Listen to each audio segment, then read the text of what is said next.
Welcome back to Politics Nation. Let's bring in my political panel.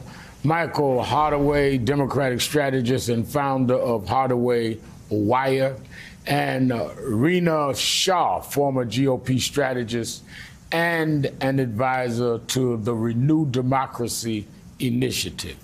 NBC News is reporting that the war in Ukraine has opened up a rift between Republican elites who want to call out Putin as a villain and Trump, who speaks in almost admiring terms about the Russian president. As the midterms get closer and the stakes get higher, how does this conflict resolve itself?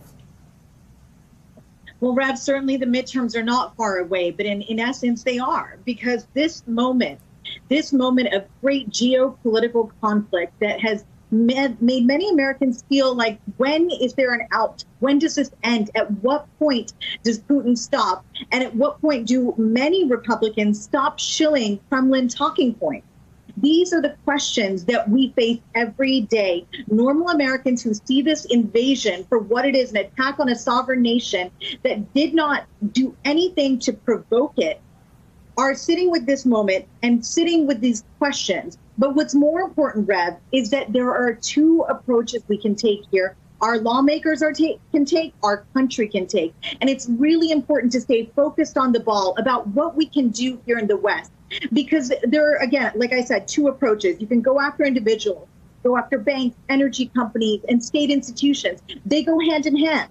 It's clear how state-level sanctions have been effective, but also the biggest thing is we need to cut off Putin's ability to buy politicians in the free world. People like Gerard Schroeder, people like Francis Fillon. It shouldn't have taken this invasion to get Fillon to resign from his cushy board seat. And then secondly, the U.S. has sanctioned a number of banks, but we can still sanction Alpha Bank and Tinkoff. There are still banks out there that we can sanction. So two approaches, like I said. The biggest, most concerning thing to me, Rev, as we sit here today, is that there are individuals out there, oligarchs and others, in the inner circles of Putin and Lavrov that are benefiting from attacking the free world while they benefit, again, from the very foundations of it. That's wrong, and we can't allow it. Rina, we learned today that a U.S. filmmaker and journalist was killed by Russian forces while working, according to local police and Ukrainian sources. Now, this incident made me think about the contrast between the hardworking journalists risking their lives to tell us what's happening on the ground in Ukraine and the pundits, mostly on the right, who are spreading disinformation at the exact same time. Have we ever seen a split like this in America, and what can be done about it? Well, the pace is maddening, and it's what concerns me the most. The pace of this misinformation that's made its way out to our neighbors. It's in this moment very, very important that each of us take personal responsibility about what we share and how we share it.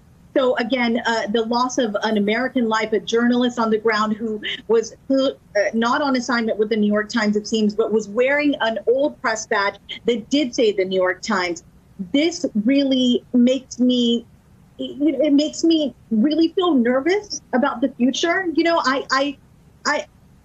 you hear the emotion in my voice, Brad. Yeah. This is personal for me. My family has lost everything due to a dictator.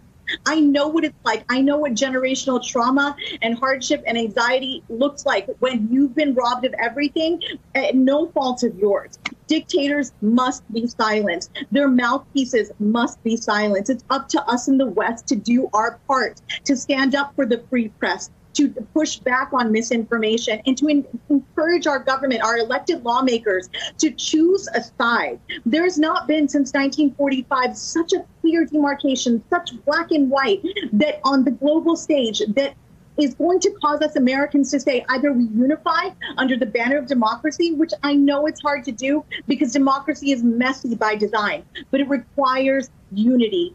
So again, it's an emotional subject, but it's one in which we can say to each other, this is the moment we're Americans. This is the moment we say what's wrong around me and push back on that. And truly, it's the misinformation around us and people pushing back on reality. We must stop it. It's up to each one of us. Rina Shah and Michael Holloway, thank you both very much for being with us this evening.